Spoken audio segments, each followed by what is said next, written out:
Assalamualaikum warahmatullahi wabarakatuh. Pada kesempatan kali ini, saya akan membahas mengenai mengidentifikasi unsur pembangun karya sastra teks cerita pendek sebagai salah satu pembelajaran bahasa Indonesia kelas 9. Kita sudah memasuki kompetensi dasar 3.5, yaitu mengidentifikasi unsur pembangun karya sastra dalam teks cerita pendek yang dibaca atau didengar. Indikator pencapaian kompetensi pertama, mendata unsur pembangun karya sastra dalam teks cerita pendek yang dibaca atau didengar, dan kedua, menjelaskan unsur-unsur pembangun karya sastra dengan bukti yang mendukung dari teks cerita pendek.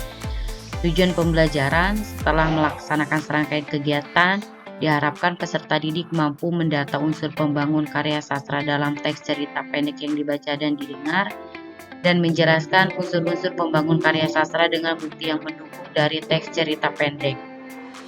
Firman Allah dalam Quran Surat Al-Infitor ayat 13, sesungguhnya orang-orang yang berbakti benar-benar berada dalam surga yang penuh dalam kenikmatan. Persepsi materi sebelumnya, kita sudah membahas mengenai teks pidato persuasif yang memiliki pengertian tulisan yang menyampaikan informasi atau gagasan yang disampaikan oleh pembicara di depan umum dengan tujuan untuk memengaruhi pendengar. Adapun struktur dalam teks pidato persuasif adalah pembuka, isi, dan penutup. Anak-anak sekalian, pada hari ini kita sudah memasuki kompetensi dasar 3.5, yaitu mengenai teks cerita pendek atau biasa disingkat dengan cerpen. Sebelumnya, apakah kalian pernah mendengar istilah cerpen? Tentunya sudah pernah mendengar baik di SD waktu kelas 7 ataupun kelas 8, dan akan kita bahas lagi di kesempatan kali ini. Cerpen adalah jenis karya sastra yang berbentuk prosa naratif dan bersifat fiktif yang isinya memaparkan kisah suatu tokoh beserta segala konflik dan penyelesaiannya yang ditulis singkat dan padat. Artinya cerpen ini dibuat dengan karya yang fiktif ya, atau berupa hayalan, jadi tidak semata-mata sebuah kenyataan. Kenapa cerpen dibuat? Tentunya untuk memberikan pesan terhadap pembaca. Nah, adapun ciri-ciri teks cerpen di sini ada 6. Biasanya cerpen itu memiliki jumlah kata kurang dari 10.000 kata. Makanya namanya juga cerita pendek, artinya tidak terlalu panjang kisahnya. Kedua, cerpen juga umumnya diangkat dari kejadian sehari-hari yang biasa kita temukan di lingkungan masyarakat. Yang ketiga, bentuk penokohannya di dalam cerpen sangat sederhana, tidak begitu rumit.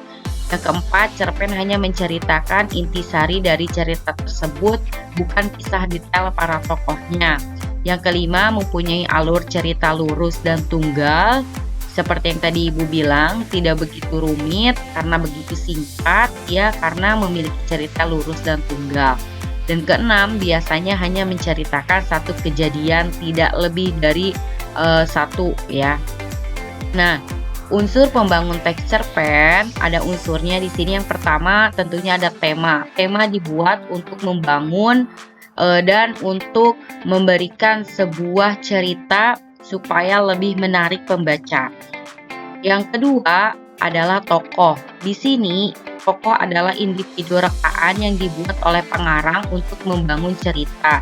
Tentunya di dalam sebuah cerita selalu ada tokoh supaya dapat membangunkan sebuah kisah ya, untuk merekakan sebuah individu. Yang ketiga ada penokohan. Penokohan di sini adalah sifat atau karakter tokoh dalam cerita. Tokoh dan penokohan itu berbeda ya. Kalau tokoh itu orangnya, sedangkan penokohan itu sifat atau karakter dari tokoh itu sendiri. Penokohan dibagi dua, ada berdasarkan wataknya, yaitu tokoh protagonis. Di sini protagonis itu wataknya baik ya.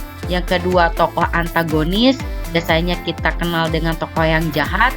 Dan yang ketiga tokoh antagonis. Di sini tokoh yang netral, tidak memihak kepada protagonis ataupun antagonis. Penokohan juga ada berdasarkan perannya, ada tokoh utama, tokoh pembantu, dan tokoh figuran. Tokoh utama ini yang menjadi sentral di dalam cerita, sedangkan pembantu itu adalah tokoh yang menjadi pembantu tokoh utama. Sedangkan figuran ini tokoh yang dimunculkan tetapi tidak ada kaitannya dengan tokoh utama, berbeda dengan tokoh pembantu yang ada kaitannya dengan tokoh utama. Nah, unsur pembangun teks cerpen yang berikutnya ada alur. Alur adalah pola pengembangan atau jalan cerita. Ada 3, ada alur maju, artinya alur yang lurus dari belakang ke depan. Ya, lurus ke depan. Alur mundur itu alur yang flashback ke belakang, dan ada alur campuran. Alur yang bisa saja di dalam cerita itu maju dulu baru flashback ke belakang. Itu disebut dengan alur campuran. Adapun tahapan alur di sini ada pengenalan, biasanya kenalan di dalam kenalan dulu terhadap tema, terhadap tokoh, baru ada rumitan, di sini muncul permasalahan, ada klimaks, klimaks itu muncul permasalahan yang sangat tinggi, ada anti klimaks, ini turun klimaksnya sedikit demi sedikit lalu ada penyelesaian. Selanjutnya ada latar, berfungsi untuk membangun keyakinan pembaca terhadap cerita pengarang. Di sini ada latar tempat, latar waktu, latar sosial, ya. Latar sosial ini bisa berbentuk dengan budaya, lingkungan.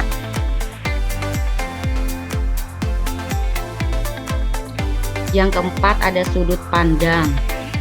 Sudut pandang adalah penulis memandang tokoh cerita dengan menempatkan dirinya pada posisi tertentu. Yang pertama ada sudut pandang orang pertama, pelaku utama. Di sini si penulis seolah-olah masuk dalam cerita tersebut sebagai tokoh utama atau tokoh sentral dalam cerita. Segala hal yang berkaitan dengan pikiran, perasaan, tingkah laku atau kejadian yang tokoh aku lakukan akan digambarkan pada cerita tersebut. Jika ada peristiwa atau tokoh di luar diri aku, peristiwa tokoh itu akan diceritakan sebagai keterkaitan dengan tokoh aku. Contohnya di sini sudut pandang orang pertama, aku sedang mengamati lemari jam yang berdiri kaku di pojok ruangan. Ukiran jati bertuliskan huruf Jawa kuno menjadi saksi bisu kelahiranku. Di tempat ini 20 tahun lalu aku dilahirkan, dan seterusnya. Yang kedua, sudut pandang orang pertama, pelaku sampingan.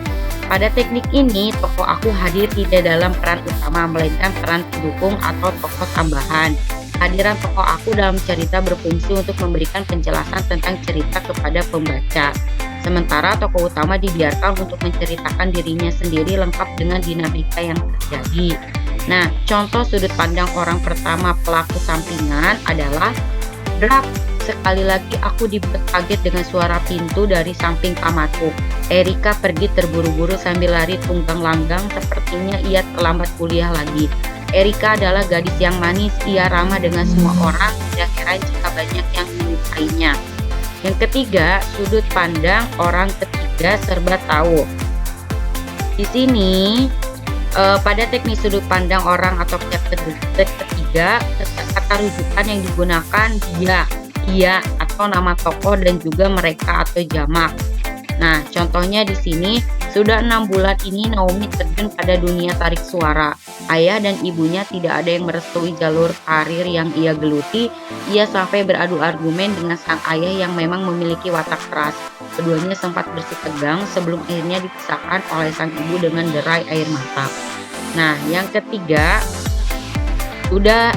sudut pandang orang ketiga sebagai pengamat. Teknik ini hampir sama dengan teknik sudut pandang orang ketiga serba tahu. Hanya saja tidak semaha tahu teknik itu pada sudut pandang orang ketiga. Sebagai pengamat, penulis menceritakan sebatas pengetahuannya saja. Contoh, entah apa yang terjadi dengannya seminggu belakangan ini, pulang dari kantor langsung menunjukkan muka masam. Belum lagi puasa bicara yang sudah ia lakukan seminggu belakangan ini, apa mungkin karena hubungan dia dan sang kekasih yang tidak direstui oleh keluarga. Nah, itu ya pengertian sudut pandang dan contoh-contohnya. Yang terakhir, unsur pembangun teks cerpen adalah amanat.